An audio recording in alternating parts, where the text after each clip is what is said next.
Welcome back, everybody. I'm back, you're back, we're back, we're all back. We're still coming from the workbench. We're still working on Ms. Direction. And I did what I always do, which is do a bunch of stuff off camera.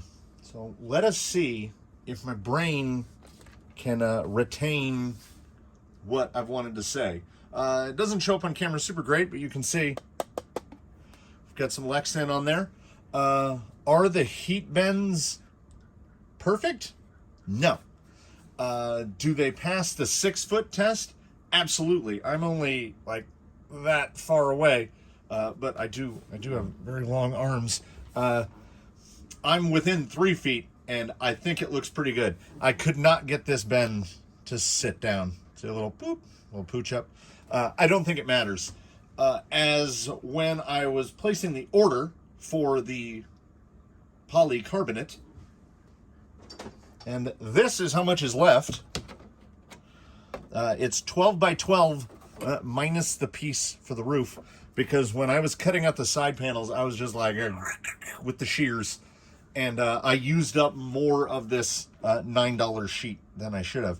So I used a piece about 6 by 12 plus a piece about 3 by 4. So I used less than a third.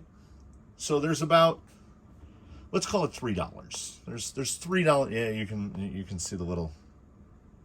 There's $3 worth of 060 Lexan on there. And what I neglected to take into consideration is that RC car bodies are generally either 040, you'll see some 060s, but that's the sheet they pull out of, right? So it starts off this thick, which is pretty thick, and then they vacuum form it, heat it and vacuum form it, so it's obviously thinner. These are just plates, so it's 060, and I mean, it's beefy. Like, there's the amount of flex is quite minimal. They came out fine. And let's just get this out of the way. So Jolly Green is painted with the infamous high gloss tractor green Krylon Farman implement. And as I was looking over the rigs, I realized we don't have anything orange. And I don't really have orange. I've got a can of Duratrax yellow, and then I've got a can of Tamiya yellow, and I have some other yellows spread around. But we already have 3? Do we have 3 yellow rigs? We have 3 yellow rigs, so I was like, let's not do another yellow one. I felt like doing orange. So in order to do that, it will be the tried and true silver inside and out, as you really kind of have to peel off the protective sheeting, the blue stuff. You have to peel off the sheeting if you're going to attack this with a heat gun. Otherwise, the stuff just falls off anyway. Yeah. Now, yes, I could just mask one side of it, paint it from the inside. But that's only if I decide to paint it yellow. I have yellow, purple, and a little bit of park green. I don't really have much in polycarbonate specific. I could also paint it black or gray or red, and I don't want to paint it black or gray or red. So it'll be inside and outside with the vinyl and fabric, and then we are going to tempt the fates, line them up and tempt them. We're going farm and implement again, but this time Rust-Oleum. And what other color could it possibly be than Husqvarna orange? I think that's perfect, and there's not a lot. I painted a work cart Husqvarna orange to match my Husqvarna lawnmower. So that's the plan. Inside and outside vinyl and fabric, outside farm and implement, and then I will probably go over the inside of the panels with just black. I don't think I'm going to do any kind of real sort of weathering. I'm leaning towards actually putting some kind of stickers on the lady here. And now let's go over real quick what happened while you weren't here. So I can bolt this back on. I found some plastic hubs. I think they were from some J Concepts plastic beadlocks that were on one of the like rustlers or slashes or something. So they're a pretty big offset, but there was a medium offset on here anyway. So it really only widened the track. I was saying about 3/8 overall. It widened it about 3/8 of an inch per side. So there's quite a bit of clearance now. But at the same time, I don't think it looks strange or conspicuous. I think that actually looks about right. While we're on the suspension topic, the front springs have been changed to axial reds, which are pretty soft, under a pound an inch. I fiddled with running them without the bottom cups, but the way the shock mount lays on the element axles, the spring kept sliding down, hooking under the screw, and then it would the rig would sit like that. And then when it would come, it would pop loose, and then the other one would catch, and then it would be stuck down on that side. So I just went with the lightest spring I could find for the front, so the front sits nice and level. And as I didn't really have a matching set of springs to do that to the rear, these are Capra reds, which are significantly softer than the element blues that were on here. And in order to accommodate the long shock with the long spring, I just Traxxasified it and got some 22 millimeter screws and mounted the shock eye to the same mount point as the suspension link. So that lowered the front down. So now the front sits exactly like the rear, and we can, we can look at that a little better. So that's pretty much where I wanted to be. It's fully laden. There is a battery in place. It has all the panels on it. The little yellow is just an antenna tube zip tied to the inside of the frame. You might notice here from the side view, the fuel cell, which is what I had used as a receiver box for all those years, has been omitted. I fabricated a little aluminum spacer tube for its omission, and then I mocked up a little 3D printed propane tank back there. The rear of this cage was cut up from when Zoidberg went to four-wheel steer, and as I have all the parts to build a four-wheel steer axle minus a servo, obviously a servo mount, just some basic stuff. Actually, I had fabricated a servo mount, so I do have a servo mount. So it is not out of the question that this rig goes four-wheel steer. On to other things. I dialed I did 2 full turns, so it should be about 1.5 millimeters, and now that rear pinion angle, that is good. The front has not been futzed with, other than I did make the adjustment on the, wow, that is getting some real parallax there.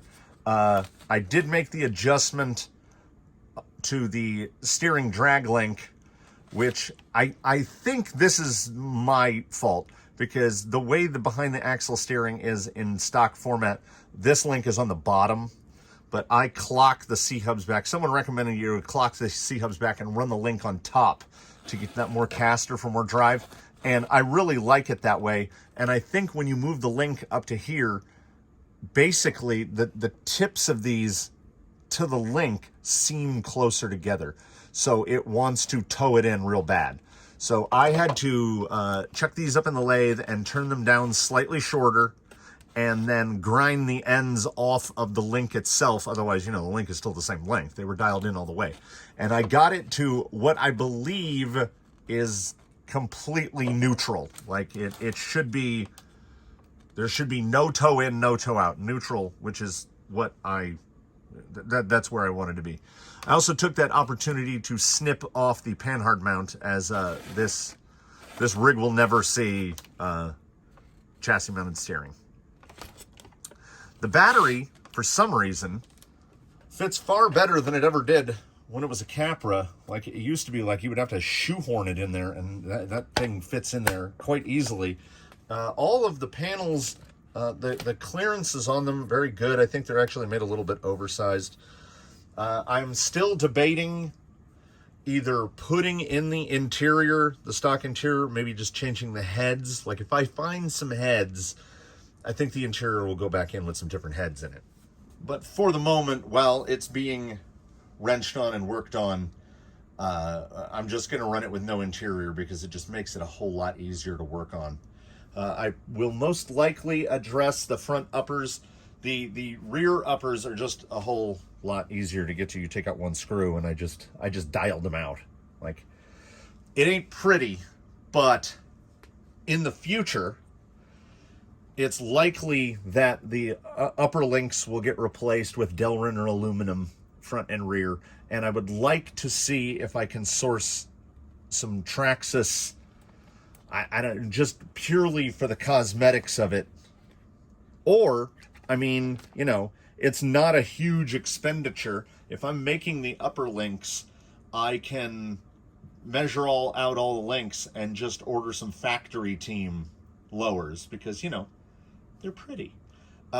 So I think what I will do is we'll give this a little soft wheel.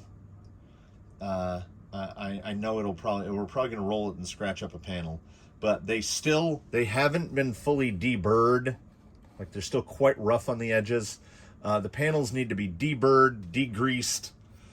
Painting them should actually be pretty quick, but the last time I used Farm and Implement paint, it took 2 days to dry. So I want to get some wheeling in now. I mean, I guess I could drive it with the panels off. We're going to drive it just like this. I scaled it. It is 5.350 pounds. That was let's just, you know, my brain. I thought I remembered, but I don't remember. It got heavier. It went from 5.35 to 5.37. Wait. Oh, hold on. How did it get heavier? A wheel nut? Did I weigh it without one wheel nut anyway? Okay, 5.37, which is 2,439 grams. Still the lightest thing here. Oh, it was the battery. I changed the battery. Are these 3S packs heavier? Because I took this out, a whopping 135 grams, and I put this in 145 grams. Huh, I'll be. It is 10 grams heavier. Although this one is discharged and this one is charged. You know, I've heard so many things about, like, electricity doesn't have weight. 143. They're all going to come out around the same. 145. 134. Okay, so the Z batteries. If you are a full-fledged, all-powerful weight weenie like the carbon fiber mongers of the olden times, get yourself the Z batteries. They weigh 10 grams less. I stuck to my guns about not messing with the foams because I want to get the setup more dialed in, and then I can really tell if that front foam is too firm. Now, when I push on it, it does feel too firm. The rears actually feel fairly firm, and those are the Crazy Crawler Basics. Now, somewhere up in this array of tires here should be the other pair of Crazy Crawler Basics. So it could be as simple of a matter of just pulling these mediums out and putting the softs in there. I don't know. I don't know which ones they're in. I can probably look through the holes and recognize the color of foam. You know what? Before we take it on and wheel it, let's kill another minute and I will put this on the 4 pads, and we'll see what we're working with. After scaling, I was momentarily excited because it appeared that the Longacre center of gravity calculator was working again, because I could actually input numbers into it, and before nothing would happen at all. They updated it in like February and like irreversibly broke it, apparently. Because I put all my numbers in, I got to the end, and you push calculate and nothing happens. Like the form doesn't even try to reload. So I guess the part of the thing that does math just isn't there anymore. Regardless, I got a nice even scaling. It was 5.38 pounds, whether level or raised. My cross weight is 2.72 pounds level and 2.74 pounds raised, which respectively is a 50.5% cross when level and a 50.9% cross when raised, which is very good. Anything under a percent is excellent. The static weight split is 57-43. I think it could maybe have a little bit more front weight. I think it genuinely helped when I took his 2-ish ounces, took that off, just trimming off even more rear weight. There's plenty of opportunity to add front weight, though on most of my element axle rigs, I don't have any added weight on them, and I don't know if this lady specifically needs it.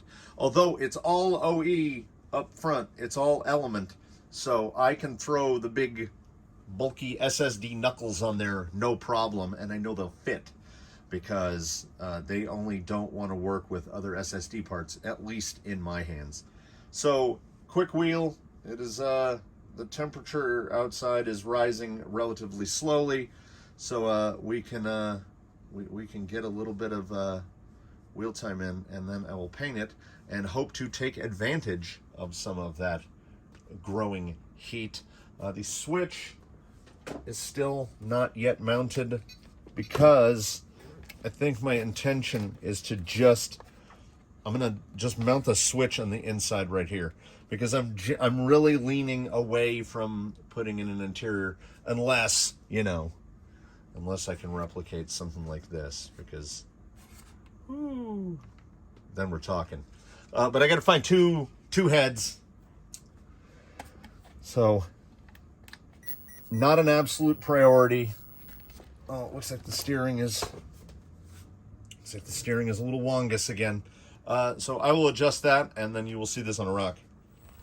I mean, I guess it makes sense that I would have to recenter it as I change the length of the steering drag link. It's still, somehow, there's still a little bit of toe in. I wanted to try to get this thing properly out of shape here on this, because I'm still testing the Scorpio. Oh, and I did of course forget to plug in the speed control to check the pulse width. Yeah, that circle does seem better. The amount of toe in it now is very minor. Can I cut this loop here? Yes. No need to cut back.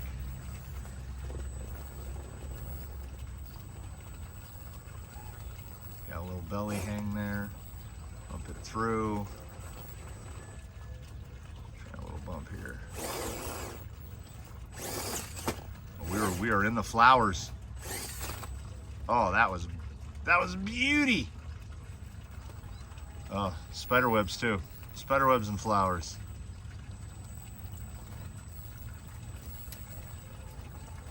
Let's as this is almost finished, let's take it someplace properly dangerous.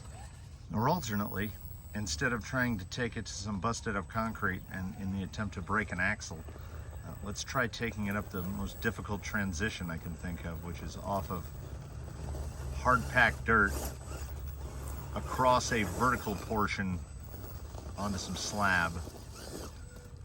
Okay, front's up. Oh, that's real ambitious there, lady. Work it over a little more. Give it a little slow. Now see, between the if the competition is directly between the Canyon Trails and the Scorpios, I think the Scorpios do what was just done there better. Oh my God, the spider webs over here. We are disturbing spider homes.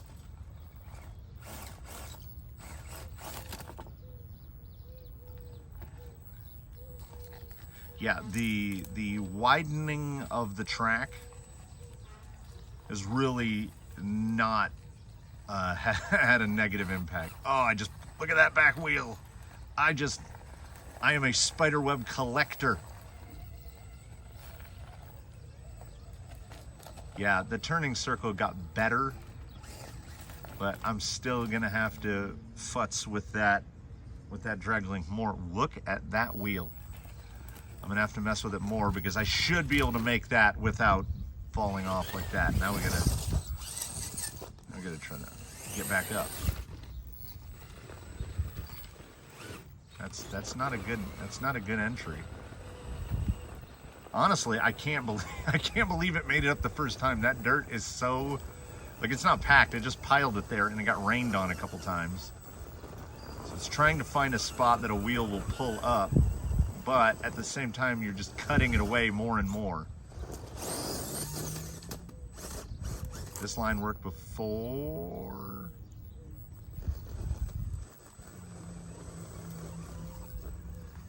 Oh, that's a nice.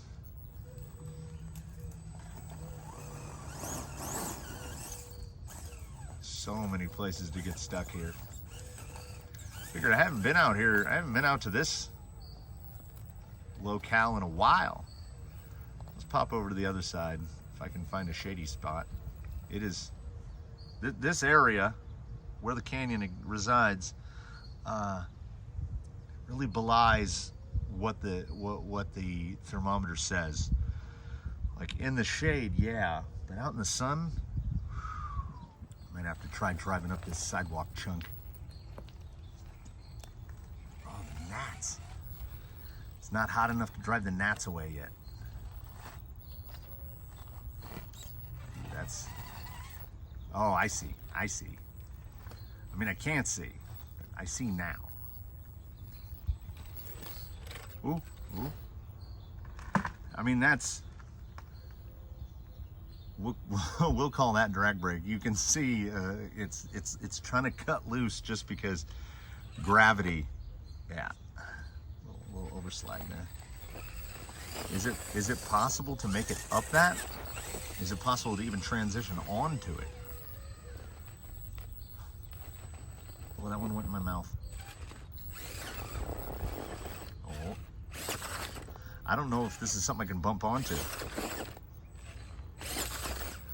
Okay. Yeah.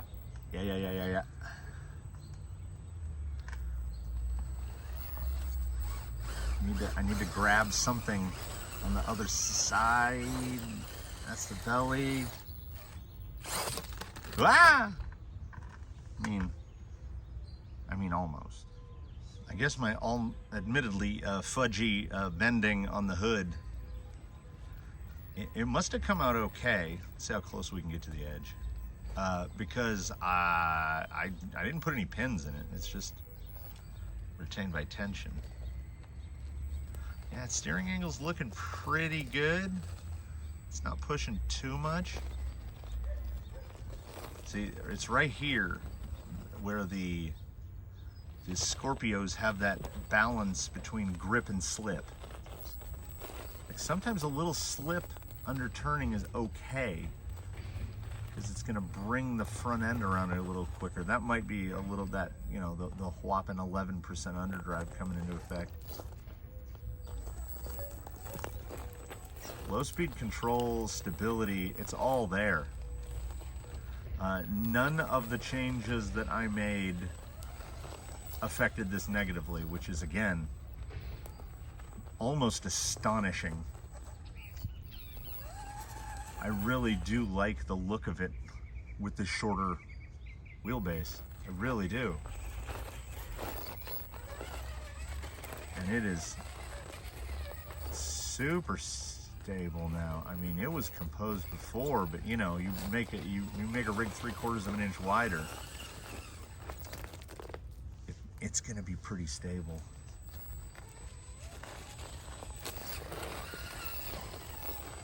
Something topical. I mean, I try to, oh wow, the switch has flopped over, is now on the complete other side of the rig now. That's great. Let's hope it doesn't get into the spur gear. I generally don't wax too topical, you know, other than the stuff I'm working on. But did anybody else get that email from Traxxas talking about their TRX6 hauler? Oh, what are you doing to me, Traxxas? I don't need it. Holy cow. That was a, look at, I mean, you have to be able to see that spider web. That's Black Widow web. If it looks like rope, oh, it's all just wrapped around the rear axle now.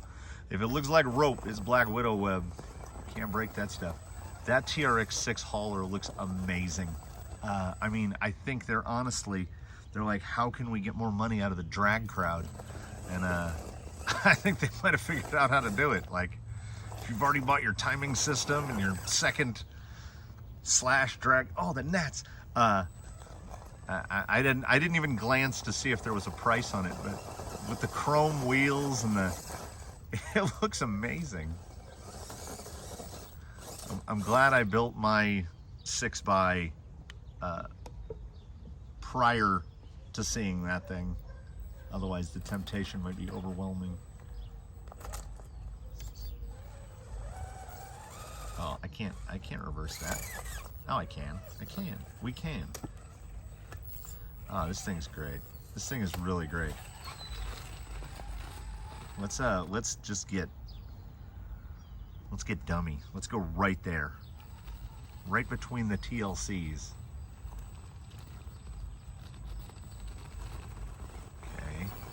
Cut back. Nope. Gonna have to get a little better bite at it. All right.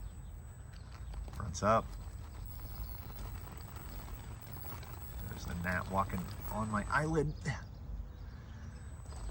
you want something to make it more difficult, and I can't complain. You know, the folks in more humid locales, I'm sure, get the no-see-ums and everything else far more than we do. There's gotta be an angle I can cut this. That's just knuckled in. Oh, ah! Well, that was kind of amazing.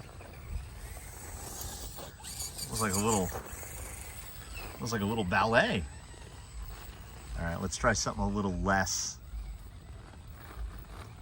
I say a little less, and then we'll take the 5-inch vertical instead of the 8-inch vertical. Yeah, I mean, does it need more front weight than that?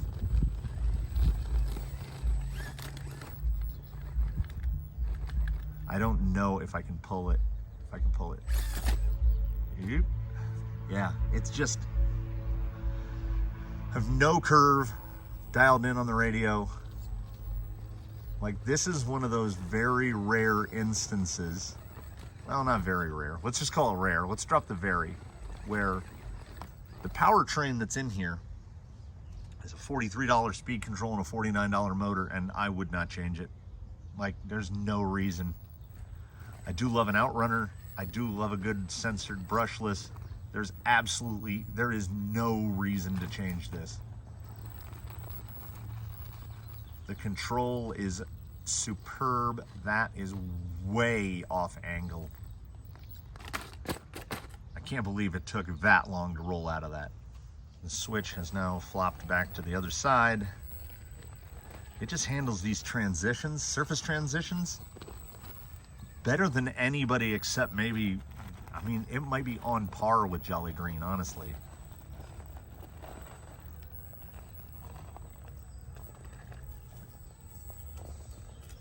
That right there, with no portals, how does it climb so good? The whole is worth more than the sum of the parts, as they say. All right, Let's get one wheel up on the full vertical here. Still makes it. It's real good. It's real good.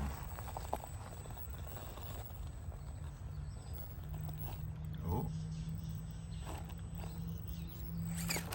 Saved it.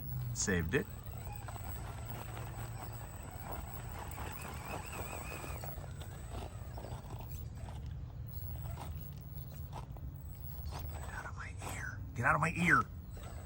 I'm driving.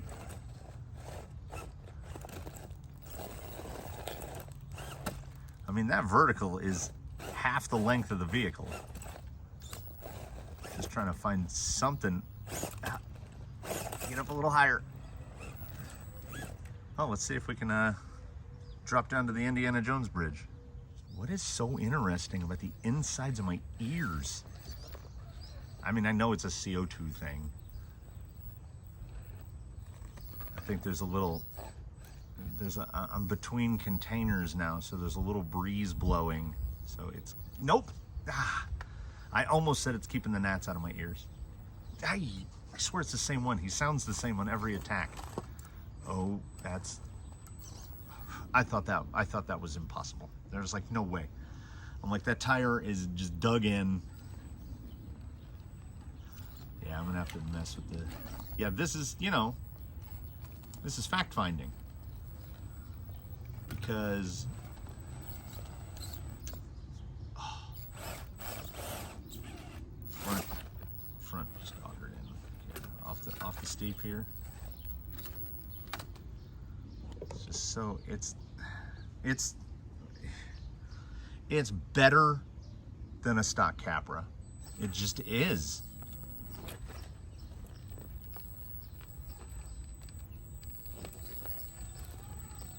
I mean, I was just going to try to go up the canyon, but instead, let's see if we can climb this. It's just a matter of getting the front up without getting the rear stuck. And mentally trying to block out the fact that gnat is like trying to get to my brain. I can see where it's hung. Yep. Oh, that's pretty vert.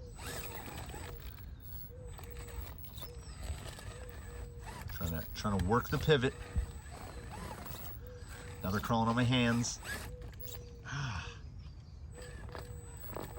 Is this nature telling me to go paint these panels? Although I've rolled it like 3 times.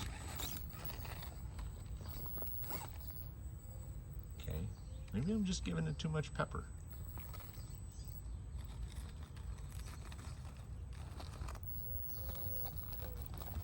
See, ordinarily, I would be letting off right there. I'd be like, it's not gonna make it. I don't know. Maybe the flex. Maybe the flex isn't as much of a negative as I've led myself to believe that it is, because. That is tire high right there. Oh! And I thought those spider webs were legit gonna catch it. Look at this horror. Ugh. I think with that, I think we're gonna pull the panels off and paint them. And I'll make some of those other adjustments. Like, I don't even want to try to dry. We'll just pull. Ugh. I'll make some other little steering adjustments. Get the panels pulled off, get them deburred, get them sanded up. Oh, I hate when you zoom, the mic changes level.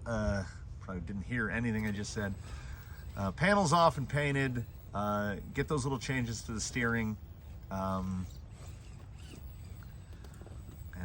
then we'll see if it's not too hot to bring it out again. Otherwise, I'll just wrap it up in the safeties of the indoors. So I've got the panels pulled and have come to the realization that I won't be wheeling the lady again during this video, as in the time that passed between when I said let's go wheel this a little and now, the temperature outside has risen 9 degrees. So by the time I get some paint on that Lexan, it will have risen even more. So let us move this out of the way. She will be taking up the last position in the garage. There is technically one more open bay over on the fast vehicle side. So something's going to have to happen, you know. So I figured we'd close this one up with a little sort of tech talk. If anyone is considering doing anything like making their own body panels or anything like that, I work with the most basic of tools. This is almost exclusively hand tools. If we were working with, say, something like 060 polycarbonate, aka Lexan, here's the very basics of here's what I use to make these. To get a small piece out of a big panel, you get a straight edge and you get a scribing tool like this. It works on all manners of plastics. Let's demonstrate here with a little piece of my probably most commonly used material. This is 090 ABS, which I have used many 4x8 sheets of. So traditionally, I would make a mark, but for the purposes of this, we're not going to go that far. Scoring tool, pull it back, and I have historically, as you don't get a good cut at the start, you go back the other way. That's it. You make a score. No lost material. This is how I removed, like, you'll get to a point, young Padawans, where you can do that with a scribing tool. If you need to take a little corner off, get the good old right-handed tin snips, unless you're left-handed, and you can take a little corner off. Is it rough? Yes, but it's far less to manipulate with a Dremel. And for the Dremel, I use two basic things unless I'm going to cut slots. So let's say I'm going to cut a slot, then there's three things that I would use. So cutting out is pretty simple.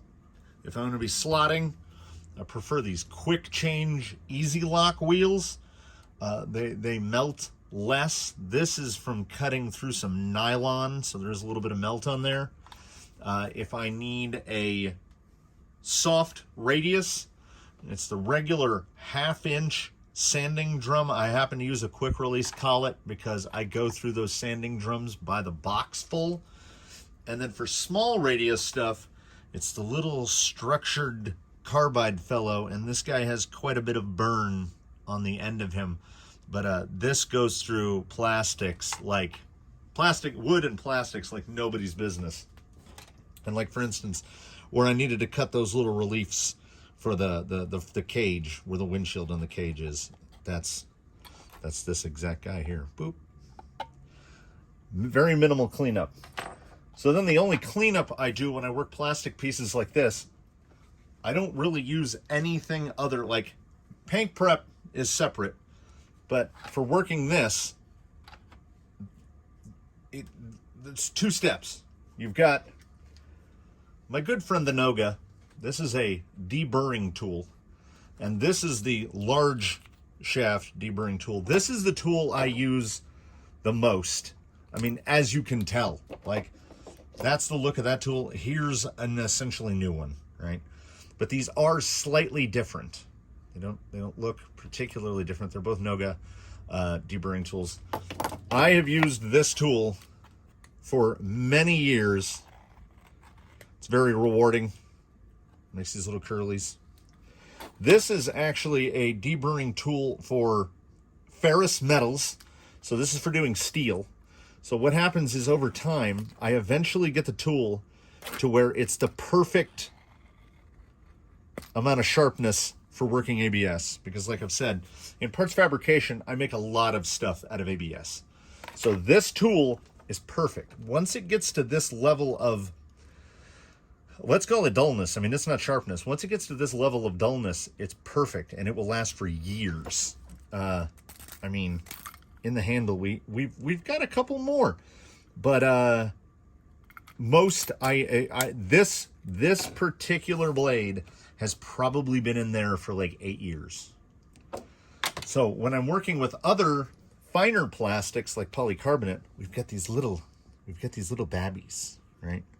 This is the small shank cutter, and this is a right hand plastic specifics cutter. So I can't just assault ABS with this one like I ordinarily would, because it's so sharp. You're going to remove some serious material, and you can actually put a beveled edge on it. So when I'm taking down the edges on polycarbonate, because when you score it and snap it, there will be a burr. There'll be a burred edge. This blade only pulls. And I mean, as you can see, it cuts sharp and it cuts fine. And you can't go back the other way. This guy goes both ways. This thing cuts pull. And you have to be both careful about the angle, like too flat, better. You have to be careful about the angle and the direction, and you can get the smoothest edge. There's a tiny little burr right there. And you're just taking these little fine curlies off, and you can get it perfectly deburred. Like if I can focus on that, look how crisp that edge is compared to, like, say, the factory snap edge on the plastic itself, which is just, I mean, that's, you know, coming off of a break versus, oh, baby. So, I mean, there's some work to it, and I bespoke everything. Like, the two side panels are slightly different sizes. You can see a little right there.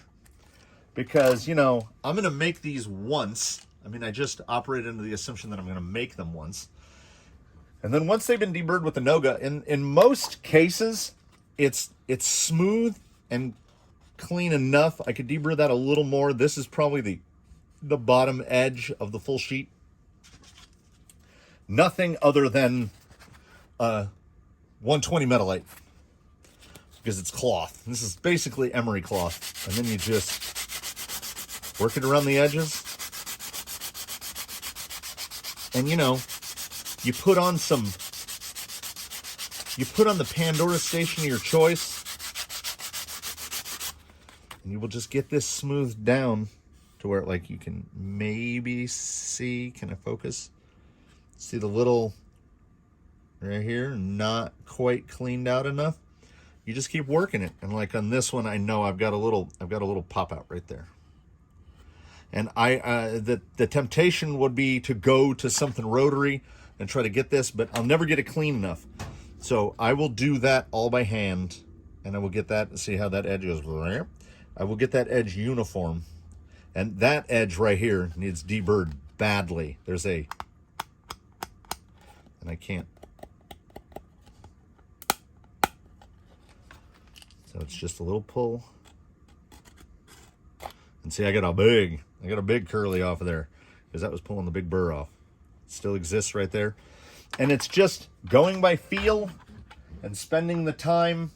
And then once it's all deburred and cleaned up to where it's at a point I think I like it, 4/0 steel wool, clean it down with my good favorite, the last bottle of denatured alcohol in the state of California. And then I will paint these.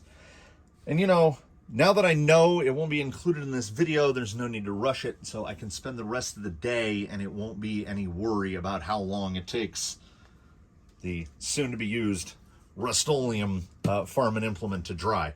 I mean, I only have to paint the outside of this much real estate, so I'm quite sure that what's in that can is enough.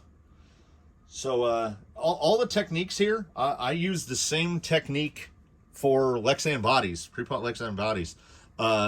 shape them out with the Dremel, deburr them, smooth the edges out, Metalite 120, and then paint. I mean, this is how you get something to last, you know. And like I mentioned earlier, the bends are not perfect. I actually tried to bend this one in place. You can see that ridge right there is from, with my bare hands, pressing the hot Lexan down into the cage. So I got that little ridge there, and it could have come out better, but you know what? It is beyond acceptable, and once it's painted, it'll look fine. So, thanks for watching. I hope that I included something at least marginally educational. There's a bit more work left on this. I am definitely going to get the painting done today, and you know, I might take tomorrow off. You know, everybody gets a day off, right? It's supposed to just keep getting hotter as the week goes on. Since I started recording this little segment right here, it's gone up 2 more degrees. So it is going to be a cooker today, everybody. So if it's going to be a cooker where you are, you know, try to stay cool, babies. So yeah, thanks for watching, everybody. I hope I provided something interesting. I hope I provided a diversion. Leave a comment below if you have a comment. Leave a like if you liked it. Subscribe if you haven't. Go back and watch some old videos. Do all that stuff that I talk about at the end of every video. And I'm going to get back to this. And mostly, full disclosure here in the last 10 seconds, why I do most of this with the camera on is because I have I have one of those Vornado shop fans, and it sounds like, oh, so, you know, it's either record and sweat or work with a fan on. And I would honestly, no offense to any of you lovely viewers and listeners out there, but I would rather work cool. So you all stay cool, and I hope to see you in the next one.